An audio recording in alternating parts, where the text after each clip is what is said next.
నా అనే వాళ్ళు ఎవరూ లేకపోవడంతో అనాథగా మారింది ఓ వృద్ధురాలు. చేసుకున్న భర్త, కడుపున పుట్టిన ఒక్కగానొక్క కొడుకు అకాల మరణం ఆ వృద్ధురాల్ని రోడ్డున పడేసింది.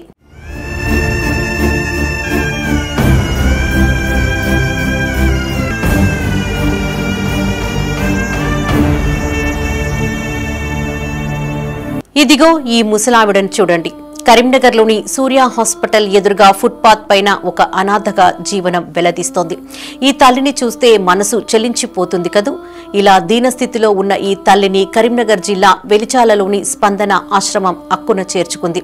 వృద్ధురాలి సమాచారం తెలుసుకున్న ఆశ్రమ నిర్వాహకులు తమ ఆశ్రమంలో ఆమెకు ఆశ్రయం కల్పించారు. వరంగల్ జిల్లా గాండ్రపల్లికి చెందిన నల్లగొండ ఎల్లమ్మ అనే వృద్ధురాలు నా అనేవారు ఎవరూ లేకపోవడంతో అనాథగా మారిందని తెలిపింది.